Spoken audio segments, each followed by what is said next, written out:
Magandang buhay po at welcome po sa aking channel. Channel po na makakatulong sa inyo sa inyong pag-aaral ngayon pong panahon ng pandemic. Ngayon po ay tuturuan ko po kayo about special product, specifically square of a binomial and cube of a binomial. So ito po ay para sa mga grade 7 learners. Ginawa ko po itong Tagalog version upang maintindihan po ninyo ang aking pagpapaliwanag. So, ang special product po, ito po yung shortcut method sa pagmumultiply po ng polynomial by a polynomial. Sa atin po pagpapatuloy, click lamang po ang like and subscribe pag hindi pa po kayo nakasubscribe upang sa gayon ma-update pa po kayo sa mga video tutorial pa po na aking i-upload sa mga susunod. Okay, special product. So, special product means ito po yung shortcut way in multiplying polynomials, specifically binomial by a binomial po. Ano po? So, marami pong special product pero dalawa lang po ang binili ko sa video na ito, yung square of a binomial and cube of a binomial. So, when you say square of a binomial, you are multiplying a binomial itself. Let us say a plus b is a binomial, so a plus b is square, meaning to say a plus b times a plus b. So, ano po yung shortcut method? Hindi po tayo gagamit ng FOIL method o long cut method. Ano po? So, yung A dyan is first term, yung B dyan ay second term. So, all you have to do is, square mo po yung first term, kaya A square. And then, yung second term, multiply mo lang po ng 2, yung product ng first and second, kaya 2AB, plus yung square po ng second term, kaya B square. Ano po? Kapag po minus ang binomial, let us say A minus B square, ang negative lang po dyan ay yung second term. Ano po? Sa cube of a binomial naman po, let us say a minus b cube. Ibig sabihin yan, a minus b times a minus b times a minus b. So, mahaba-haba po yun kung long cut method po ang gagamitin. Ngayon po ay mayroon tayong shortcut method. Ano po? Okay, so kapag cube of a binomial, there are 4 terms po ang magiging sagot natin. Ano po? So, if you notice, sa first and fourth term, yun po ay a cube and b cube. Ano po? So, i-cube lang po yung first and second, yun po yung sagot sa first and fourth term. And then sa middle and third term po na magiging sagot ay, kung mapapansin nyo, 3a squared b and sa third term, 3ab squared. So, pagkakailba lang po, sa second term, i-square mo po yung first term at sa third term po na sagot, i-square lang po yung second term. Ano po? So, dalawa po yan, a minus b cube at a plus b cube. So, sa a plus b cube, since plus po yung binomial, lahat po ng sagot ay plus or positive. Sa a minus b naman po, ang negative po dyan na sagot natin ay yung second term at yung last term. So, i-apply po natin itong concept na ito sa mga ilang example. Okay, square of a binomial. Number 1 example, x plus 3 square. Okay, ang first term po natin dyan ay x, ang second term po natin dyan ay 3. Ano po? So, this become square of the first term, x square, plus twice 2 times the first term x times the second term 3 plus square of the second term, so 3 square. Then simplify po natin yung first, ito po yung second, at ayan po yung third. So yung sagot natin sa square of a binomial, 3 terms po yan. Ano po? So let's become x square plus 2 times x times 3 is 6x plus 3 square is 9. So if you notice, simplified form na po yan, wala pong like term, so that is your final answer. Ano po? Number 2, 2x minus 5 square. Okay? So this become square of the first term, so 2x square. Okay? Minus, kasi minus po yung binomial. Okay? 2 times first term, 2x, times the second term, 5. Okay? Plus, square of the second term, so 5 square. Okay, simplify po natin. So, let's become 2x square is 4x square. So, 2 square is 4, and then yung x square, kaya 4x squared po. Okay, minus 2 times 2x times 5. 2 times 2 is 4, times 5 is 20, and then yung variable na x, so 20x. So, plus 5 square is equal to 25. So, if you notice, wala na pong like terms dyan, so that is your final answer. Okay, number 3 example po tayo. 3a plus 6 square. Ano po?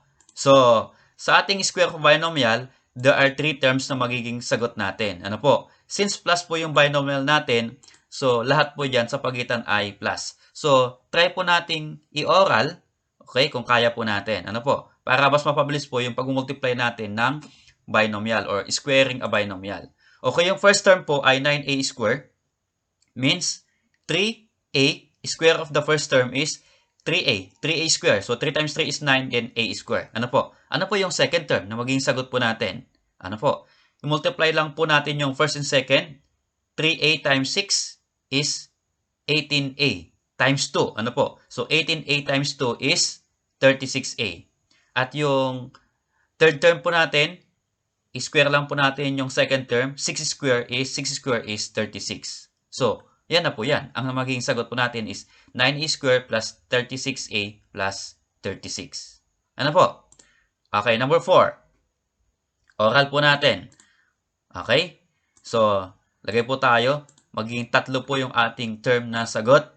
Since minus po yan, ang second term po ay minus at yung last term po ay positive. Kaya negative positive po yan ang pagitan po nila. Ano po? Okay, oral po natin. Yung first term na sagot po natin ay square of the first term. So, 2x yung first term natin, square natin. Square of 2x. 2x times 2x is 4x square. Ano po? Tama po. Okay. Then yung second term na sagot po natin, multiply po lang po natin 2x times 3y. What is 2x times 3y? 2 times 3 is 6. So, 6xy, saka natin multiply ng 2. 6xy times 2 is 12xy. Gawin lang po yun kasimple. And then, yung third term na sagot po natin, 3y, square po natin yan. Ano po? 3y times 3y is 9y square. So, yan na po yung sagot natin. 4x square minus 12xy plus 9y square. So, gawin lang po kadali i-oral pag alam po natin yung special product. Okay, how about cube of a binomial? Okay, number 1 example, 2x minus 3 cube. Okay, ibig sabihin, 2x minus 3 times 2x minus 3 times 2x minus 3. So, sundan po natin yung ating concept about cube of a binomial, ang ating special product. So, ang unang maging sagot natin ay is cube of a first term. First term po natin ay 2x, kaya 2x cube minus 3 times, first term is 2x squared, times yung second term na 3. Ano po? Then plus 3 times first term 2x times square of the second term 3 square. Then minus cube of the second term. So, ang second term po natin ay 3 sa binomial. So, 3 cube. Okay? So, isa, dalawa, tatlo, apat po na term po ang meron po tayo. Ano po? So, simplify po natin yung bawat term. 2x cube, that will become 8x cube. Tama po ba? 2 cube means 2 times 2 times 2. That will become 8. Ano po? So, 8x cube minus 3 times 2x square. Kaya 4x square po yan. Times 3. Plus 3 times 2x. Di pa mo natin isi-simplify. And then 3 square is 9. So, 3 times 2x times 9. Minus 3 cube is 27. Okay? Simplify pa po natin yung second and third term. So, let's become 8x cube minus yung second term po, 3 times 4x squared times 3. So, 3 times 4 is 12 times 3 is 36 and then yung x cube, so 36x cube. Plus, yung third term, 3 times 2x times 9. 3 times 2 is 6 times 9 is 54. At yung variable na x, kaya 54x. Then, minus yung last term na 27. If you notice, yung ating sagot, wala na pong like terms. So, yan na po yung ating final answer. Ano po? Okay, number 2 example po tayo. M plus 5 cube. Okay? Ang first term po natin dyan ay M at ang second term po natin ay 5. Okay. Since plus po yan, lahat po na operation dyan na maging sagot po natin ay plus. Ano po? So, first term ng sagot natin, square of the first term ay kaya M cube plus 3 times square of the first term times the second term 5. Ano po? Plus 3 times first term times square of the second term, so 5 square. Plus cube of second term, so 5 cube. Ano po? So, simplify po natin. M cube, second term, 3m square plus 5. Third term, 3m 5 square, at yung last term 5 cube. Ano po?